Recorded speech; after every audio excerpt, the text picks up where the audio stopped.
माहौल चैनल के मुद्दों की हकीकत में आप सभी का स्वागत है। आज की हमारी जो वीडियो है वो मुद्दों की हकीकत है और हम आज मुद्दों पर बात करना चाहते हैं। आज हमारे सामने डॉक्टर पीवी राजा गोपाल जी हैं। एक गांधीवादी विचारों से जुड़े हुए व्यक्ति हैं।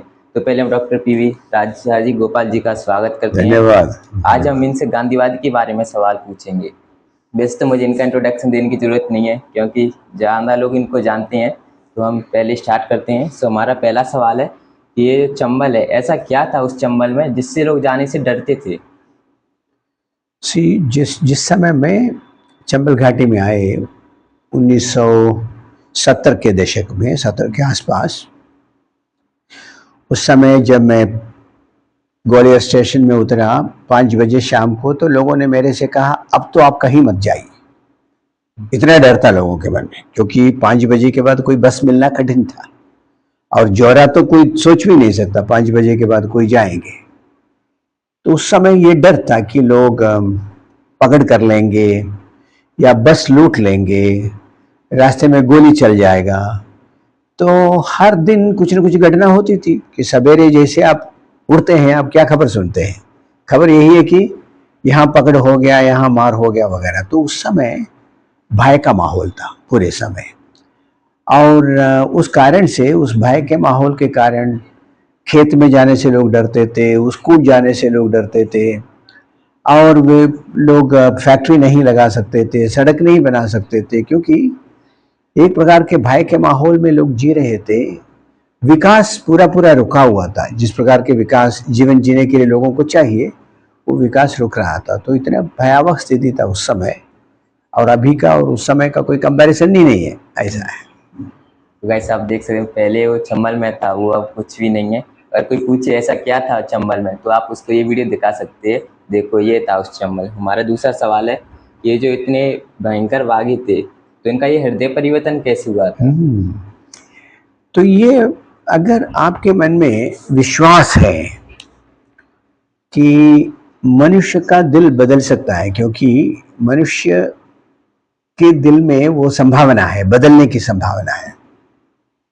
अंगुलीमाल की कहानी सुनते हो ना, कि अंगुलीमाल इतने खतरनाक लेकिन बदल गया, संत बन गया। तो हमेशा मनुष्य के अंदर वो दो भाव है कि आपके अंदर क्रूरता भी है, आपके अंदर दया भी है।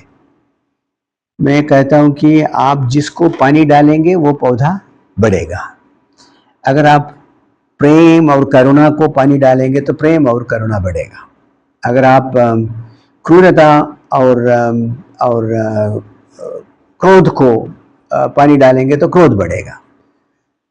तो ये प्रयोग क्या है कि डाकुओं का मन परिवर्तन का प्रयोग, खास करके उनके अंदर जो मानवीय गुण है, करुणा है, दया है, माया है, ममता है, भक्ति है, इस भाव में हमने पानी डाला। ऐसा मैं कह सकता हूँ कि हमने, माने हमारे जो सर्वोदय कार्यकर्ता लोग उस समय काम कर रहे थे, भाई सुब्बराव जी है, जयप्रकाश जी है, महावीर भाई है, हेमदेव शर्मा है, लल्लू दद्दा है और स्वामी जी है, सब मिलके उस हिस्से को पानी डाला। तो उनके अंदर जो क्रोध था समाज को लेके, अन्याय को लेके, वो पिघल गया। उन्होंने कहा ठीक है, अगर हमारे हथियार डालने से समाज में शांति आएगी, मेरे व्यक्तिगत गुस्से को समाज की अशांति के लिए इस्तेमाल नहीं करूंगा। मैं चाहिए तो अपने व्यक्तिगत गुस्से को भूल के भी समाज के हित में काम करने को तैयार है। तो एक प्रकार व्यापकता आई उनके सोचने में। और दूसरी तरफ हमारे साथ मान सिंह के बेटे तहसीलदार सिंह थे, लोकमान दीक्षित थे, लुक्का जी थे। वे लोग भी उनको समझाए, देख हम तो हथियार छोड़ के जेल में है अभी। तो हम समझ गए कि व्यर्थ है ये इसे धक्का खा खा के जंगल में घूम घूम के गोली खाने का क्या मतलब है। तो हम लोग रास्ता छोड़ सकते हैं। तो एक तरफ जिसने अनुभव प्राप्त किया उसने बताया उनको कि देखो ये रास्ता सही नहीं है। दूसरी तरफ करुणा के काम करने वाले विनोबा भावे जी के, गांधी जी के लोगों ने उनको समझाया कि देखो करुणा से समस्या हल हो सकता है, ये बंदूक की जरूरत नहीं है। तो उनको समझ में आ गया। तो ये पूरी प्रक्रिया करुणा को जगाने का है, और हत्या और हिंसा से कोई समस्या हल नहीं होगी, ये समझाने का है। तो मुझे लगता है उसमें हम सफल हुए।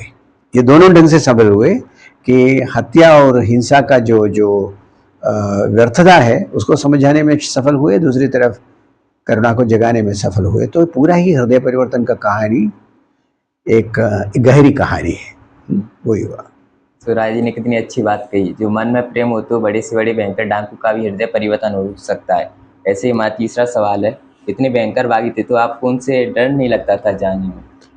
से शुरू में जब हम लोग आश्रम शुरू किया यहाँ पगारा रोड में, बहुत छोटा सा कमरा और 4-5 लोग, तो बागियों को शंका हुआ कि ये लोग क्यों आए हैं, ये कोई सरकार का भेजा हुआ है, ये चालाकी है। तो उस कारण से उन लोगों ने हमको मारा पीटा, हाथ बांधा, मारा पीटा और कहा कि यहाँ से भाग जाओ नहीं तो गोली मार देंगे वगैरह कहा। तो पहले तो भय दिखाने का उन्होंने कोशिश किया,